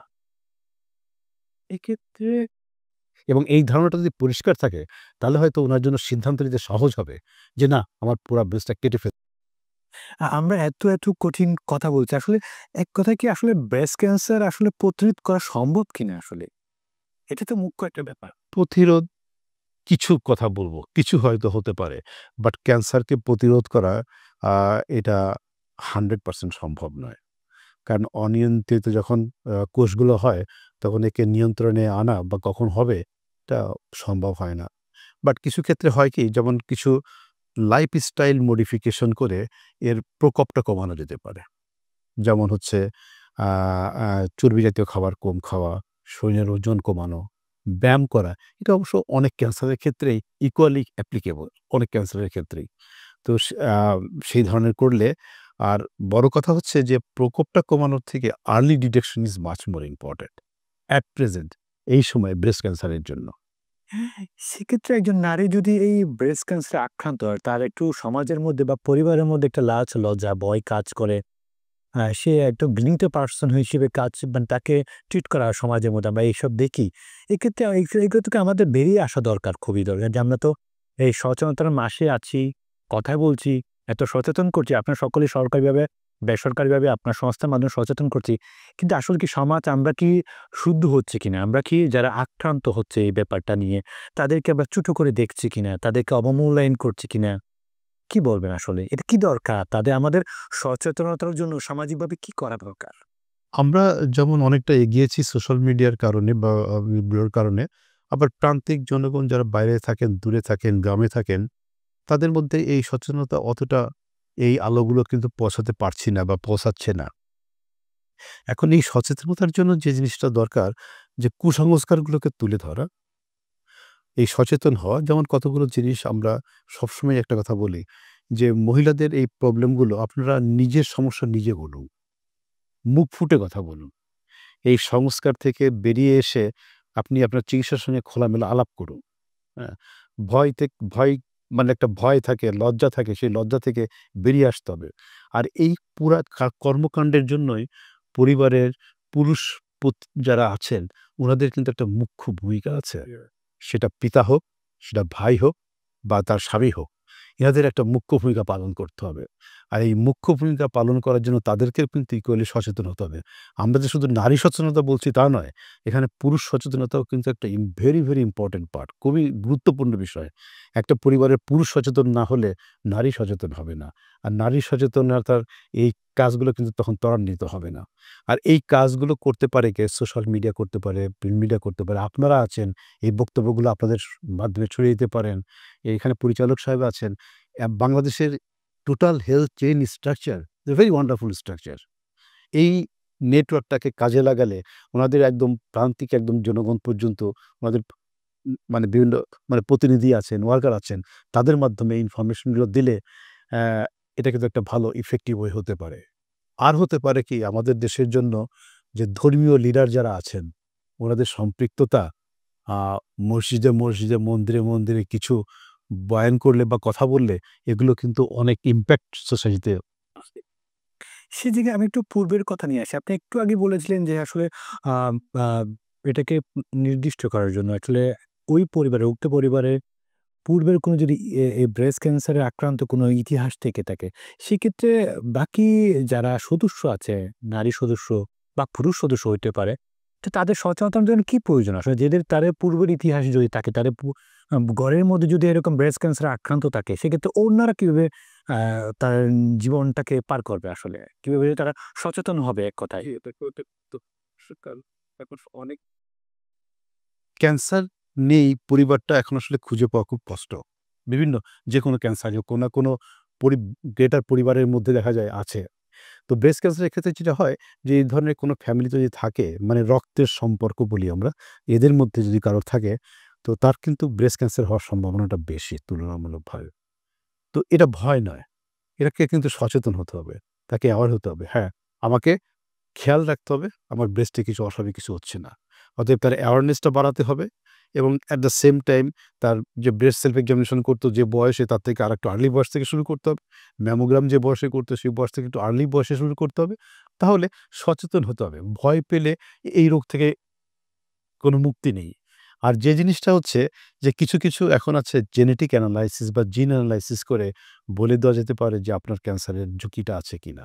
সেগুলো যদিও একটু সাপেক্ষ ব্যয়বহুল, বাট সেই টেস্টগুলো করলে হয়তো জেনেটিক অ্যানালাইসিস করে বলা যায় যে আপনার ঝুঁকিটা কতটুকু আছে। তবে সবথেকে বড় কথা হলো যে সচেতন থাকা, অ্যাওয়ার্ড থাকা এবং প্র্যাকটিক্যালি যে চিকিৎসার যে নির্দেশিকাগুলো আছে ওগুলোকে মেনে চলা। জি, আমরা একদমই শেষ প্রান্তে আছি। আপনি পিজিএসএস একাডেমির আপনি সম্মানিত চেয়ারম্যান হিসেবে কাজ করছেন। সেই জায়গায় এই যে আপনি সচেতনামূলক কাজগুলা আপনি কাজ করছেন, এক কথায় খুব ভালো আকারে কাজ করছেন। এই কাজটা কতদিন থাকবে? এক কথায় আপনার ভবিষ্যৎ উদ্যোগ কি আসলে? এই পিজিএস একাডেমির মাধ্যমে ব্রেস্ট ক্যান্সার সচেতনার জন্য কি করবেন? সামনের পথ চলা কেমন হইতে পারে? এই প্রোগ্রামটা মানে আমাকে একটা নতুন চিন্তার খোরাক জুগিয়েছে। খোরাকটা হলো যেমন এটা একটা ছিল মানে একটা অংশীদারিত্ব বা পার্টনারশিপ, যেমন government sector, private sector and educational platform. এই ৩ টার একটা it's an unique combination. So এই কম্বিনেশনটা আমি চাই যে এটা বছরব্যাপী কন্টিনিউ হোক। আমাদের যে কর্মকাণ্ডগুলো আছে, যেগুলো হচ্ছে, সেগুলো এই মাসেই শেষ না করে একই ধরনের কর্মকাণ্ড মাসে একবার করে হলেও পুরা বছরটা এটার ধারাবাহিকতাটা বজায় রাখুক। সেখানে আমি আমাদের পিজিএস একাডেমির পক্ষ থেকে যারা আছেন, বিশেষজ্ঞ সার্জন এবং আমাদের ট্রেনি যারা আছেন, সবাই মিলে এই কাজের সঙ্গে আমরা খুব একাত্মভাবে মানে আমরা ইনভলভ থাকব এবং আমরা চাই যে এটা মাসে একবার করে আমরা এই একাডেমির পক্ষ থেকে যে স্ক্রিনিং প্রোগ্রামগুলো ফ্রি করে থাকেন সেগুলো আমরা করব। আমাদের টিউমার বোর্ড যেটা আছে সেই টিউমার বোর্ডটা কন্টিনিউ করব এবং সেখানে ব্রেস্ট ক্যান্সারে আক্রান্ত যেগুলো রুগী এই স্ক্রিনিং দিয়ে আসবে, এখানে আমরা ওদের আ আ যারা পুয়ার আন্ডার প্রিভিলেজ সবাইকে ফ্রি টিউমার বোর্ড দিয়ে একটা ট্রিটমেন্ট প্ল্যানটা আমরা দিয়ে দিব। অ্যাট দ্য সেম টাইম এই ফ্রি যে অপারেশন সার্ভিসটা এটাও আমরা কন্টিনিউ করব অব্যাহত রাখবেন। এবং অব্যাহত রাখবো এবং এর সঙ্গে সে যুগের জন্য সাধুবাদ আপনাকে। পাশাপাশি আরেকটা ছোট্ট করে যদি বলতেন, ১% হইলেও আপনি পুরুষদেরকে আপনি নির্দেশনা আপনি একটা দিয়েছিলেন, ১% হলে সম্ভাবনা থাকে যে ব্রেস্ট ক্যান্সার হওয়ার জন্য। ছেলেরা কিভাবে সচেতন হবে? যদি একটু ছেলেদের উদ্দেশ্যে যদি আপনি একজন ছেলে। এই যে এই প্রোগ্রামে পুরুষরা যদি দেখে থাকেন তো মানে অনেকেই হয়তো দেখবেন। একটা ব্যাপার হচ্ছে দেখলে তাদের ভাইকে তারা শেয়ার করতে পারে অথবা স্বামীকে শেয়ার করতে পারে। মহিলার থেকে পুরুষের স্তন ক্যান্সার ডিটেকশনটা কিন্তু সহজ। কারণ তার কোনো কিছু অস্বাভাবিক কোনো গোটাদলা হলে এটা কিন্তু হাতে ধরা পড়বে খুব তাড়াতাড়ি মহিলার থেকে। কিন্তু মাথায় রাখতে হবে যে আমার হতে পারে। এই চিন্তা হলে সে হয়তো নিজেরটা নিজে পরীক্ষা করবে, সে নিজে দেখবে। কিভাবে বা আমি কিভাবে সচেতন হব? এইটা যে আমার পুরুষের মধ্যে হতে পারে। ব্রেস্ট ক্যান্সার যে শুধু নারীর ক্যান্সার তা নয়, আমার হওয়ারও একটা সম্ভাবনা আছে। এই সচেতনতাটুকু থাকলে নিয়মিত কোনো খাদ্যাভ্যাসে বা কোনো আচরণে কি এটা আচরণগতভাবে কমন কতগুলো জিনিস থাকে, যেমন বললাম চর্বি জাতীয় খাবার খাওয়া, ধূমপান করা, মদ্যপান করা বা সাধারণত বলা হয় আমাদের এই এরিয়াতে শুটকি খাওয়ার একটা ড্রাই ফিশ খাওয়ার একটা দারুণ প্রবণতা আছে। এটাও বলা হয় যে অনেকগুলো কি নিয়ামক হিসেবে কাজ করে? অনেকগুলো ক্যান্সারের একটা কারণ হিসেবে কাজ করে। হ্যাঁ, তো এইগুলো অভ্যাসগুলো মানে পরিবর্তন করলে আপনাকে একটু আপনার একটা শেষ প্রশ্ন আছে। যেহেতু আপনি আজকে মুখ্য ভূমিকা আপনি সার্জন হিসেবে পালন করছেন। মহিলাদের জন্য এখন আপনার কি বার্তা থাকবে আসলে সচেতনতার দিক থেকে চিন্তা করে? আপনি পিজিএস একাডেমিয়া থেকে শুরু করে আপনি কি এখন বার্তা দিবেন? এখন লক্ষ, লক্ষ মহিলা আমাদের আপনাকে দেখছে, আপনার কথা শুনছে। তাদের উদ্দেশ্যে কি বলবেন আপনি? ১ মিনিটে যদি বলতেন। সরাসরি বার্তা আমার খুবই সহজ। সেটা হচ্ছে স্তন ক্যান্সার নিয়ে সচেতন হন। নিজের স্তন নিজে পরীক্ষা করুন। কোনো সমস্যা থাকলে চিকিৎসকের পরামর্শ নিন। এবং একটা কথাই মনে রাখবেন সেটা হচ্ছে এই ক্যান্সার যুদ্ধে আপনি একা না। আপনার পরিবারকে সম্পৃক্ত করুন। এই সমাজ আছে, সোসাইটি আছে, সবাই আপনাকে সাহায্য করার জন্য। ভয় না পেয়ে এই রোগকে মোকাবেলা করুন। কারণ এটা একটা সম্পূর্ণ নিরাময়যোগ্য। অতএব এই নিরাময়যোগ্যের একটা কারণই হতে পারে সেটা হচ্ছে আর্লি বা প্রাথমিক পর্যায়ে এই রোগের নির্ণয় করা। তো এই কথা বলেই আমি শেষ করছি। তো সবাই ভালো থাকুন, সুস্থ থাকুন। হ্যাঁ, অসংখ্য ধন্যবাদ আপনার কাছে আবারও আসলাম।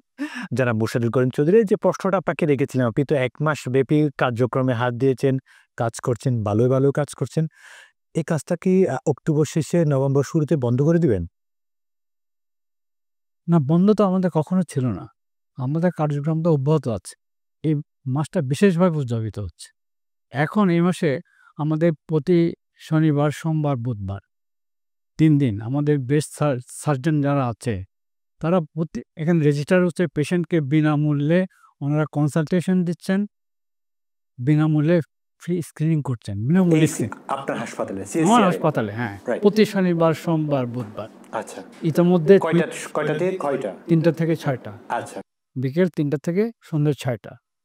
আবার এর মধ্যে ওনারা ৩৫০ জনের চেয়ে বেশি অলরেডি দেখা হয়ে গেছে এই পর্যন্ত? এই পর্যন্ত। এটা কিন্তু অক্টোবর চলছে, হ্যাঁ। শেষ হয় নাই। না, ১৫ তারিখের মধ্যে। লক্ষ্যমাত্রা কিরকম? আপনি কি চিন্তা করেন? না, আমরা পরিমাণ আমরা দেখতে চেয়েছি আসলে কতজন হয়। আমরা ঠিক লক্ষ্যমাত্রাটা আগেভাগে বুঝতে পারব। প্রজেকশন এই যে ৩৫০ জন অলরেডি হয়েছে, ২টা অপারেশন অলরেডি হয়ে গেছে এবং আরও ৮ জন অপারেশন হবে।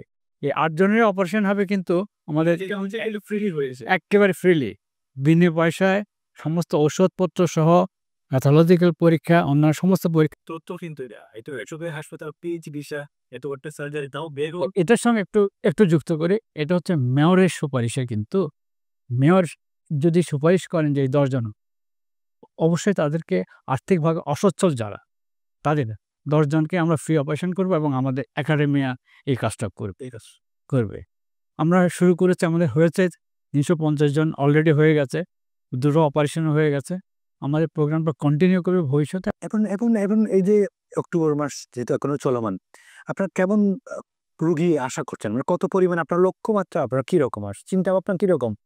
এখন তো ৩৫০ জন, হ্যাঁ, এই মাসের মধ্যে কি বাকি ৮ জনকে আপনি সার্জারি করতে পারবেন কিনা? বা আমরা করে ফেলবো। এই মাসেও যদি না করি, আমরা 10 জনকে কথা দিয়েছি, আমরা 10 জনকে করব। মেয়রের সুপারিশে আমরা 10 জনকে অপারেশন করবই। নভেম্বর থেকে সিএসসি কি কার্যক্রম? এই আমাদের কার্যক্রমটা চলমান আছে, আপনাকে বলেছি আমি।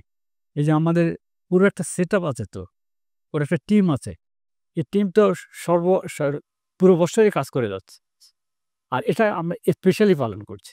দুটোর মধ্যে পার্থক্য খুব বেশি নেই। এটাকে আমরা একটা বিশেষ গুরুত্ব দিয়ে এই মাসটাকে আমরা একটু বাড়তি স্ট্রেস দেওয়া হচ্ছে, বাড়তি মনোযোগ দিয়ে আমরা কাজটা করছি। আগামীতে উনি যেটা বললেন যে প্রান্তিক পর্যায়ে যাওয়ার, আমরা সবচেয়ে এখানে ইম্পর্টেন্ট ব্যাপার যেটা আমরা চাই, সরকার তো থাকবেই, জনপ্রতিনিধি যারা তাদেরকে যাতে সম্পৃক্ত করা যায়। খুবই গুরুত্বপূর্ণ তথ্য দিয়েছেন। এ পর্যন্ত ৩৫০ জনের আপনারা আজকে শুরু করেছেন আপনি, এবং ফ্রি ক্যাম্প, একেবারে আপনাদের এই ফ্রি ক্যাম্পটা আরও ভালো লাগার খবর দিয়েছেন আপনি। সেটা হচ্ছে শুধুমাত্র সেটা অক্টোবর না, বিশ্ব স্বাস্থ্য সংস্থা বলছে এই অক্টোবর মাসটাকে তারা ডেডিকেট করছে জাস্ট অ্যাওয়ারনেস সৃষ্টি করার জন্য। আপনি বলছেন না আপনি সারা বছর ব্যাপী এই কাজটা করবেন, সেটা একটা সামাজিক দায়বদ্ধতা থেকে আপনি বলছেন, সেটার জন্য আসলে সাধুবাদ পাওয়ার যোগ্য আপনি। একদম সর্বশেষ প্রান্তে আছি, এখন আপনি সিএসসিআর এর প্রতিনিধিত্ব করছেন। এই জায়গায় সিএসসিআর এর পক্ষ থেকে আপনি এখন যারা এই অনুষ্ঠান দেখছে, নারীরা দেখছে, মেয়েরা দেখছে, স্কুল কলেজের ছাত্রীরা দেখছে, তাদের উদ্দেশ্যে সিএসসিআর এর কর্তৃপক্ষ হিসেবে আপনি কি বলবেন তাদের উদ্দেশ্যে? সিএসসিআর কর্তৃপক্ষের পক্ষ থেকে আমরা বলবো, যেহেতু সিএসসিআর মধ্যে আমি যে কথাটা বলেছিলাম, ব্রেস্ট ক্যান্সারের অ্যাওয়ারনেস এবং ট্রিটমেন্ট সব কিছুর জন্য একটা শক্তিশালী দক্ষ প্রশিক্ষিত টিম আছে। আপনারা সিএসসিআর আসুন, সিএসসিআর আসলে আপনারা আমাদের সার্জনদের আপনাদের ব্যাপারে খোলামেলাভাবে তাদের সঙ্গে কথা বলুন, তারাই আপনাকে শেখাবে কিভাবে বেস্ট পরীক্ষা নিরীক্ষা করতে হয়। আবার অন্যান্য যে সমস্ত পরীক্ষা নিরীক্ষা সেগুলো আমাদের কাছে আছে। আপনারা আসলে পরে আপনারা আপনাদের যথাযথ চিকিৎসা পাবেন। এরপরে কেমোথেরাপি থেকে শুরু করে সব কিছুই, শুধুমাত্র রেডিওথেরাপি ছাড়া আগেও বলেছি, রেডিওথেরাপির জন্য আপনাকে শুধু হয়তো বাইরে যেতে হবে। এর বাইরে সমস্ত সুযোগ সুবিধা সিএসসিআর এর মধ্যেই আছে। হ্যাঁ, জি, অসংখ্য ধন্যবাদ জনাব মোশাররফ করিম চৌধুরী। আপনার খুব সুন্দর উদ্যোগের কথা আপনি বলেছেন। আসলে নারীদেরকে সচেতন করার জন্য আপনি আপনার পরিকল্পনার কথা শেয়ার করেছেন। আপনাকে এটিএন বাংলার পরিবারের পক্ষ থেকে আপনাকে অসংখ্য ধন্যবাদ। আমি অসংখ্য ধন্যবাদ। আমরা একটু অনুষ্ঠানটা শেষ করতে চাচ্ছি। আপনাকে দিয়ে শেষ করতে চাই, আপনাকে দিয়ে শুরু, আপনাদের দিয়ে শেষ করতে চাচ্ছি। যেহেতু আপনি বাংলাদেশ সরকারের প্রতিনিধিত্ব করছেন, আপনি অনেক বেশি দায়বদ্ধ। আমরা কেন কম্প্রোমাইজ করবো? আমরা তো চাই একটা সুস্থ একটা পরিবেশে আমরা বেড়ে উঠতে চাই। আমাদের নারীরা, আমরা সকলে সুস্থ থাকতে চাই, ভালো থাকতে চাই, এবং আপনারাই সেই ব্যবস্থাটুকু করে দিবেন। আমি একটু আপনার থেকে জানতে চাই, এটা 18 নম্বর না? হ্যাঁ, ব্রেস্ট ক্যান্সার নিয়ে তো যেহেতু আজকে আমরা কথা বলছি, অক্টোবর মাস, এটা খুব এই সচেতনতার জন্য এই মাসটাকে ডেডিকেট করা হলো। WHO কর্তৃপক্ষ থেকে শুরু করে সিএসসিআরও সেই কাঁধে হাত মিলিয়ে কাজ করছে। পাশাপাশি আপনারাও কাজ করছেন। আসলে গ্রামীণ পরিবেশ থেকে শুরু করে আপনি বিভিন্ন প্রত্যন্ত অঞ্চল আছে, আপনার পাহাড়ি অঞ্চল আছে, কি গুরুত্বপূর্ণ উদ্যোগ আসলে স্থানীয়ভাবে নেওয়াটা খুব দরকার বলে আপনি মনে করছেন? একদম শেষ প্রশ্ন, আপনার দিয়ে শেষ করতে চাই। আমি একেবারে শেষ পর্যায়ে যেহেতু আমরা চলে এসেছি, আজকের এই আয়োজনের জন্য আমি প্রথমেই এটিএন বাংলাকে আন্তরিকভাবে ধন্যবাদ জানাচ্ছি। একটা সময় উপযোগী একটা বিষয়ের উপরে আপনারা আয়োজন করেছেন। দ্বিতীয়ত আমি কৃতজ্ঞতা জানাচ্ছি আমার চট্টগ্রাম সিটি কর্পোরেশনের সম্মানিত মেয়র মহোদয়, যিনি ক্লিন, গ্রিন, সেফ একটা হেলদি সিটি জন্য গড়ার জন্য অক্লান্ত পরিশ্রম করছেন এবং এই কার্যক্রমে উনি নিজেকেও সম্পৃক্ত রাখছেন। ধন্যবাদ জানাচ্ছি সিআর কর্তৃপক্ষকে, তারা এ ধরনের একটা উদ্যোগ নেওয়ার জন্য। স্বাস্থ্য বিভাগের বিষয়টাকে আমি যেটা বলতে চাই, আমাদের ব্রেস্ট ক্যান্সার প্রতিরোধের জন্য একটা ব্যাপক নেটওয়ার্ক তো অলরেডি কাজ করছে।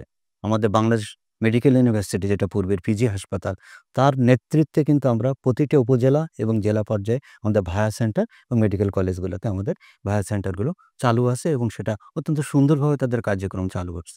আমাদের মেসেজ হচ্ছে জনগণকে মিডিয়ার মাধ্যমেও প্রচারণা চলুক, এই কেন্দ্রগুলো থেকে যেন তারা সেবাটা নিয়ে নেন এবং সম্পূর্ণ বিনামূল্যে আমাদের এই ভায়া পরীক্ষা হচ্ছে, আমাদের ব্রেস্ট ক্যান্সার স্ক্রিনিং পরীক্ষাগুলো হচ্ছে, এবং যেখানে কোনো কিছু ডায়াগনোসিস হলে বা রোগ নির্ণয় হলে সরাসরি আমাদের চিকিৎসার ব্যবস্থা আছে। আমাদের প্রতিরোধমূলক যে কার্যক্রমগুলো আছে তার ভিতরে আমাদের মাঠ পর্যায়ে যে কর্মীরা আছে তারা কিন্তু তাদের এলাকা ভিত্তিক, তাদের ওয়ার্ড ভিত্তিক যে স্বাস্থ্য শিক্ষা কার্যক্রম আছে সেখানে আমরা তাদের সম্পৃক্ত করেছি এবং তারা এই বিষয়ে সচেতনতা সৃষ্টি করবে। আমরা জানি এবছরের যে প্রতিবদ্ধ বিষয়, প্রতি বছর কিন্তু এই যে মাসব্যাপী আয়োজনে প্রতিবদ্ধ থাকে। এবারের প্রতিবদ্ধ ছিল every story is unique and every journey matters, অর্থাৎ প্রত্যেক নারী এবং প্রতিটি গল্পের একটা মূল্য আছে।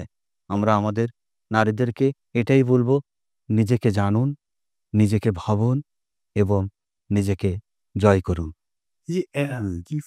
প্রশ্ন সূত্র ধরে এটা জানতে চাই, সেটা হচ্ছে কি, আপনার কর্মীরা তো, আপনারা তো মাঠে কাজ করছেন। আসলে এইখানে প্রযুক্তির দিন দিন পরিবর্তন হচ্ছে। আসলে এই ব্রেস্ট ক্যান্সার চিকিৎসা একটা সময় একরকম ছিল, এখন আমরা ব্যতিক্রম দেখতে পাচ্ছি। আবার এটা নিয়ে প্রতিটি সময় সবসময় গবেষণা দেখতে পাচ্ছি এবং বিশ্বের সাথে তাল মিলিয়ে কিন্তু বাংলাদেশে এগিয়ে যাচ্ছে।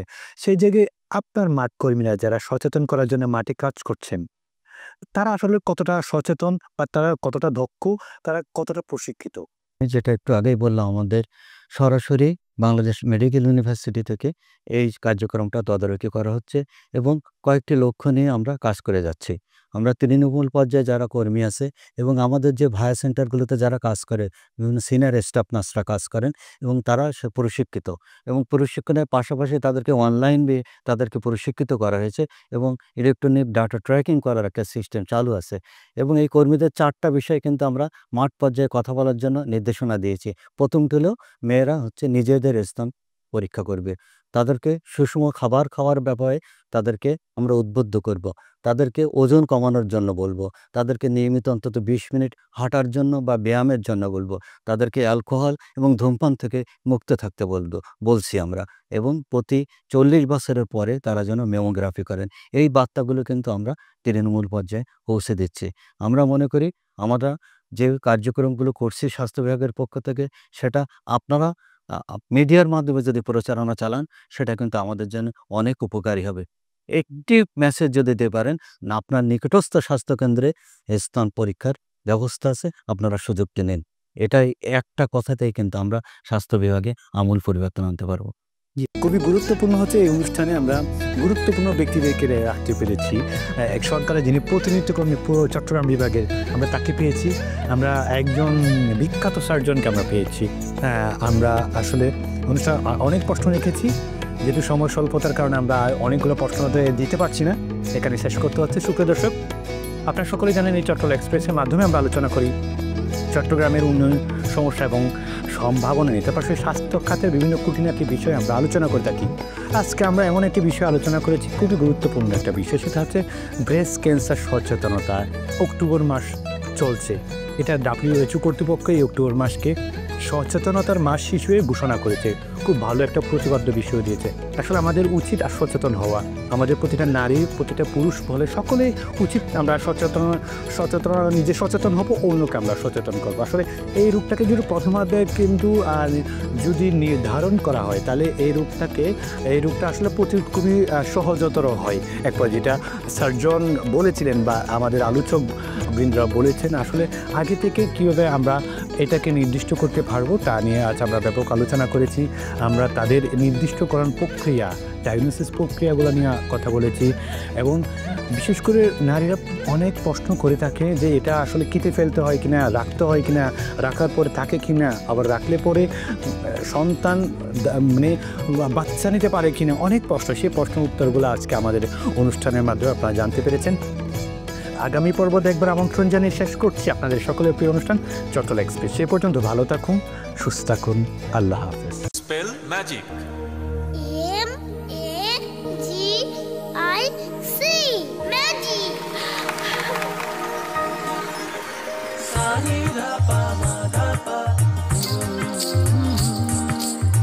সুস্বাদু পুষ্টিকর কিশোর নুডলস, একমাত্র নুডলস যা পরিবারের সুষম খাদ্য নিশ্চিত করে আর নিশ্চিত করে আপনার বেড়ে ওঠা সন্তানের সুন্দর ভবিষ্যৎ।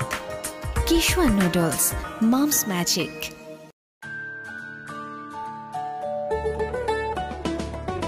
কিশোয়ান পাস্তা, ইয়াম্মি কিশোয়ান পাস্তা, আজ হবে সবার ফেভারিট নাস্তা। কিশোর পাস্তা প্রতিদিন চাই, হেলদি টেস্টি মজা করে খাই। Kishwan pasta macaroni, It's tasty, fantastic and yummy. মায়েদের আস্থা Kishwan pasta. Kishore muffin cake. হইচই মাতামাতি করি সবে কারাকারি, কিশোর মাফিন কেক। উল্লাসে আনন্দে লোকজনে খেলাতে, কিশোর মাফিন কেক। আমি মজা, কেকের রাজা। Kishore muffin cake, Kishore muffin cake, খাও মাস্তিতে হারে। Kishore muffin. Spell magic. MAGIC, magic.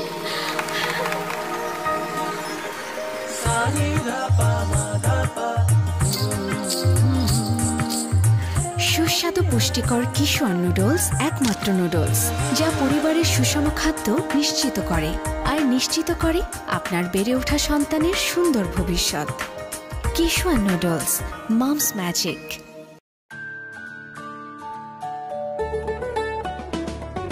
Kishwan pasta, yummy Kishwan pasta, আজ হবে সবার ফেভারিট নাস্তা। কিশোয়ান পাস্তা প্রতিদিন চাই, হেলদি টেস্টি মজা করে খাই। Kishore pasta macaroni, It's tasty, fantastic and yummy. মায়েদের আস্থা কিশোর পাস্তা। কিশোয়ান